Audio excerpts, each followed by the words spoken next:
Em 10 de novembro de 1555, os franceses, ou Maírs, como os tupinambás os chamavam, chegaram à ilha de Sergipe. Seu comandante, Nicolau Durand de Villegagnon, vinha com a missão de fundar uma colônia francesa que seria um refúgio para os calvinistas em conflito na França. Chamou-a de França Antártica. Tal iniciativa tinha o apoio da coroa francesa, que vinha contestando o Tratado de Tordesilhas, ao qual se referia com sarcasmo como o Testamento de Adão. O tratado havia dividido as novas terras entre Portugal e Espanha. Villegagnon teve, na corte francesa, o apadrinhamento do almirante Coligny e do cardeal Lorena, para conseguir influenciar o rei Henrique II a financiar a empreitada.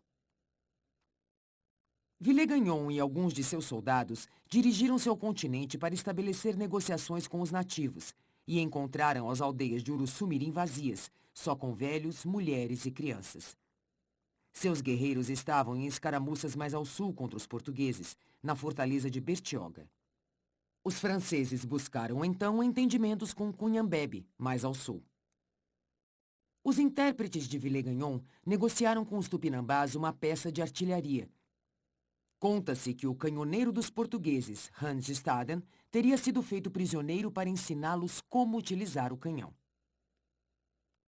Neste período, Cunhambebe, junto com mais 300 membros de sua tribo, morreu devido à peste trazida pelo contato com os brancos. Sua aldeia foi quase dizimada. Seu filho, que também se chamava Cunhambebe, foi seu sucessor. Com a morte de Cunhambebe, a liderança da confederação precisava ser redefinida. E assim um novo conselho foi acertado. Eles se reuniram em Uruçumirim. Ao som do maracá, reuniu-se o conselho. À frente ficavam os mais velhos, Coaquira, Pindobuçu, Araraí e Guaixará.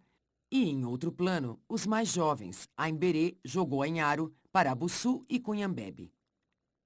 Os mais velhos ponderavam que, se por um lado os ataques assustavam os portugueses, trazendo-lhes baixas e desassossego, por outro os índios também tinham muitas baixas, e com os guerreiros das aldeias sempre na frente de batalha, as aldeias desprotegidas eram alvo de ataques. Os guerreiros, ao voltarem para suas aldeias, encontravam-nas arrasadas, e suas mulheres e crianças eram feitas prisioneiras ou mortas. Mas, por unanimidade, decidiu-se continuar os ataques aos portugueses, e Aimberê foi escolhido como novo líder dos tamoios, em sucessão a Cunhambebe. Os entendimentos entre os tupinambás e os franceses foram proveitosos para ambos. Os franceses introduziram várias mudanças na vida dos tupinambás. Estes forneciam víveres para o Forte Coligny e, de certa forma, proteção. Mas as coisas não iam muito bem no projeto da França Antártica. Disputas religiosas internas minavam aquela incipiente organização. O rigor e a intolerância de Villegagnon em várias questões conduziu à revolta de descontentes que quiseram destituí-lo da posição de vice-rei. Uma das questões dizia respeito à permissão para que os homens franceses tomassem mulheres índias como esposas, uma vez que havia poucas mulheres. Os revoltosos, traídos por um de seus membros, que avisou Villegagnon de suas intenções, foram então presos e mandados de volta para a França. Alguns escaparam e foram viver entre os índios. Entre eles estava Ernesto, que se apaixonou por uma índia, filha de Aimberê, o chefe de Uruçumirim. Um dos dissidentes, Jean Quantá, conseguiu passar para o lado dos portugueses durante uma das escaramuças entre os tupinambás e os portugueses em São Vicente. Jean Quantá apontou os pontos fracos do Forte Coligny para Brás Cubas e João Ramalho, insuflando-os contra seus compatriotas.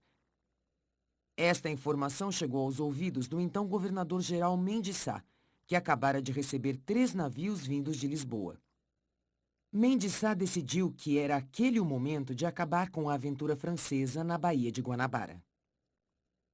Incentivado pelo novo bispo, Dom Pedro Leitão, Mendes Sá parte da Bahia com uma esquadra composta de 2 grandes caravelas com artilharia pesada e 8 pequenas embarcações. Na entrada da Bahia, juntou-se a esta esquadra um bergantim vindo de São Vicente e muitas canoas com índios guaianazes e carijós. Com esta armada, totalizando cerca de 1000 homens, Mendes Sá cercou o Forte Coligny, que não deveria ter mais de 200 homens. Não houve batalha, Mendes Sá expediu um ultimato ao comandante francês que lá se encontrava em substituição a Villegagnon, que havia voltado para a França meses antes. Ante o poderio maior da armada portuguesa, os franceses que restaram no forte, pois muitos fugiram para o continente, capitularam. O forte foi tomado no dia 15 de março de 1560. Todos os canhões e o armamento encontrados foram levados, e depois o forte foi depredado e incendiado.